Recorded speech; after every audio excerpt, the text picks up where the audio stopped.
Maps let's do. एक पुरानी rubber की गेंद लें और उस पर जो कुछ भी आपको पसंद हो उसे ड्रॉ करें। आप उस पर उत्तरी ध्रुव और दक्षिणी ध्रुव भी अंकित कर सकते हैं। अब इस बॉल को चाकू से काटकर चपटा करने की कोशिश करें। ध्यान दें कि चित्र कैसे विकृत होते हैं। आप पिछले अध्याय में ग्लोब के लाभों के बारे में पढ़ चुके हैं। हालांकि ग्लोब की भी सीमाएं हैं। जब हम संपूर्ण पृथ्वी का अध्ययन करना चाहते हैं तो एक ग्लोब उपयोगी हो सकता है, लेकिन जब हम अपने देश, राज्यों, जिलों, कस्बों और गांवों के बारे में पृथ्वी के केवल एक हिस्से का अध्ययन करना चाहते हैं, तो यह बहुत कम मदद करता है। ऐसे में हम मैप्स का इस्तेमाल करते हैं। एक नक्शा पृथ्वी की सतह का एक प्रतिनिधित्व या चित्र है, या इसका एक हिस्सा एक समतल सतह पर एक पैमाने के अनुसार खींचा जाता है। लेकिन एक गोल आकार को पूरी तरह से चपटा करना असंभव है। हम पाते हैं कि मानचित्र विभिन्न प्रयोजनों के लिए हमारे लिए उपयोगी हैं। एक नक्शा एक छोटा क्षेत्र और कुछ तथ्य दिखाता है। एक अन्य मानचित्र में उतने ही तथ्य हो सकते हैं जितने की एक बड़ी पुस्तक। जब कई मानचित्रों को एक साथ रखा जाता है तो हमें एक एटलस प्राप्त होता है। एटलस विभिन्न आकारों के होते हैं।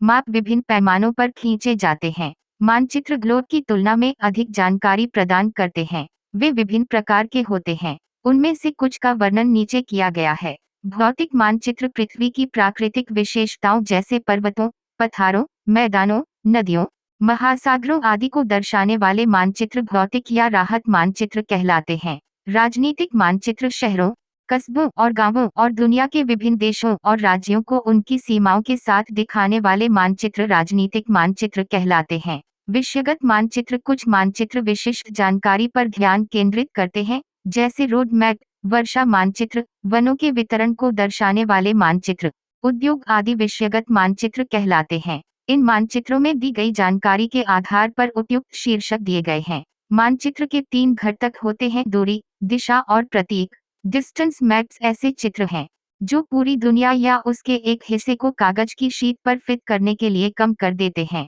या हम कह सकते हैं कि नक्शे कम पैमानों पर खींचे जाते हैं, लेकिन यह कटौती बहुत सावधानी से की जाती है ताकि स्थानों के बीच की दूरी वास्तविक हो। यह तभी संभव हो सकता है जब कागज पर एक छोटी सी दूरी जमीन पर एक बड़ी दूरी का प्रतिनिधित्व करती है। इसलिए इस उद्देश्य के लिए एक पैमाना चुना जाता है।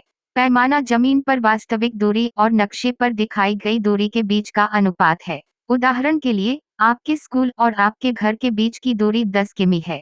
यदि आप इसे 10 किमी मानचित्र पर 2 सेमी की दूरी, इसका मतलब है कि मानचित्र पर 1 सेमी 5 किमी दिखाएगा। जमीन पर आपके ड्राइंग का पैमाना 1 cm इक्वल्स 5 किलोमीटर्स होगा। अतः किसी भी मानचित्र में मापनी का बहुत महत्व होता है। यदि आप पैमाना जानते हैं, तो आप मानचित्र पर किन्हीं 2 स्थानों के बीच की दूरी की गणना करने में सक्षम होंगे। जब महाद्वीपों या देशों जैसे बड़े क्षेत्रों को एक कागज पर दिखाना होता है, तो हम एक छोटे पैमाने का उपयोग करते हैं। उदाहरण के लिए 5 सेमी मानचित्र पर 500 किमी दिखाता है। जमीन का इसे छोटे पैमाने का नक्शा कहा जाता है। जब आपके गांव या कस्बे जैसे छोटे क्षेत्र को कागज पर दिखाया जाना हो, तो हम एक बड़े पैमाने का उपयोग करते हैं जो कि 5 सेमी है। मानचित्र पर केवल 500 मीटर जमीन पर दिखाई देता है। इसे बड़े पैमाने का नक्शा कहा जाता है। बड़े पैमाने के नक्शे छोटे पैमाने के नक्शे की तुलना में अधिक जानकारी देते हैं। दिशा अधिकांश मानचित्रों में ऊपरी दाएं कोने में एन अक्षर से चिह्नित एक तीर होता है। यह तीर उत्तर दिशा को दर्शाता है। इसे उत्तर रेखा कहते हैं। जब आप उत्तर को जानते हैं, तो आप अन्य दिशाओं का पता लगा सकते हैं। उदाहरण के लिए पूर्व, पश्चिम और दक्षिण 4 प्रमुख दिशाएं हैं: उत्तर, दक्षिण, पूर्व और पश्चिम। चित्र 4.2 ए उन्हें कार्डिनल पॉइंट कहा जाता है। अन्य 4 मध्यवर्ती दिशाएं उत्तर पूर्व न, दक्षिण पूर्व से, दक्षिण पश्चिम SW और उत्तर पश्चिम NW हैं। इन मध्यवर्ती दिशाओं की सहायता से हम किसी भी स्थान का अधिक सटीकता से पता लगा सकते हैं। चित्र 4.1 से निम्नलिखित दिशाओं का पता लगाएं: ए सामुदायिक केंद्र की दिशा, विकास के घर से खेल का मैदान। बी दुकानों से स्कूल की दिशा। कंपास की सहायता से हम किसी स्थान की दिशा ज्ञात कर सकते हैं। यह मुख्य दिशाओं का पता लगाने के लिए उपयोग किया जाने वाला एक उपकरण है। इसकी चुंबकीय सुई हमेशा उत्तर दक्षिण दिशा की ओर इशारा करती है। आइए चित्र 4.1 को देखें। एक पैमाना होता है। इसका उपयोग स्थानों के बीच की दूरी को मापने के लिए किया जा सकता है। उदाहरण के लिए कुएं और पेड़ के बीच की दूरी 5 सेमी है। इसका मतलब है कि वास्तविक दूरी 50 मीटर है। अब ओ ए से करीम के घर ए के बीच की दूरी 12 सेमी है। इसका मतलब जमीन पर 120 मीटर है, लेकिन आप पक्षी की तरह सीधे ई से ए तक नहीं उड़ सकते। आपको सड़क पर चलना होगा। आइए हम ई से सी तक की कुल पैदल दूरी को मापें, फिर सी से एम, एम से बी और बी से ए तक। इन सभी दूरियों को जोड़ें। यह करीम के घर से डाकघर तक की कुल पैदल दूरी होगी। प्रतीक यह मानचित्र का तीसरा महत्वपूर्ण घटक है। एक मानचित्र पर इमारतों, सड़कों, पुलों, पेड़ों, रेलवे लाइनों या एक कुएं जैसी विभिन्न विशेषताओं का वास्तविक आकार और आकार बनाना संभव नहीं है। इसलिए उन्हें कुछ अक्षरों, रंगों, चित्रों और रेखाओं का उपयोग करके दिखाया जाता है। ये प्रतीक सीमित स्थान में बहुत सारी जानकारी देते हैं। इन प्रतीकों के उपयोग से मानचित्र आसानी से बनाए जा सकते हैं और पढ़ने में आसान होते हैं।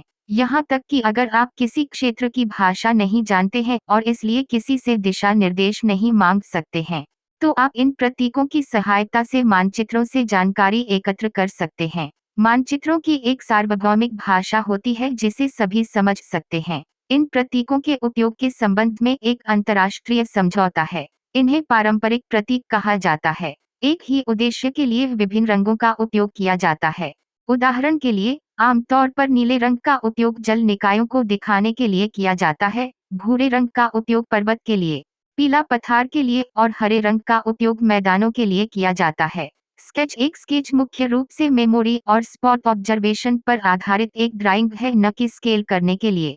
कभी कभी किसी क्षेत्र की अन्य जगहों के संबंध में एक विशेष स्थान कहाँ स्थित है, यह बताने के लिए एक मोटे चित्र की आवश्यकता होती है। मान लीजिए आप अपने दोस्त के घर जाना चाहते हैं, लेकिन आपको रास्ता नहीं पता। आपका मित्र अपने घर का रास्ता दिखाने के लिए एक मोटा चित्र बना सकता है। इस तरह का एक मोटा चित्र बिना पैमाने के खींचा जाता है और इसे स्केच मैप कहा जाता है।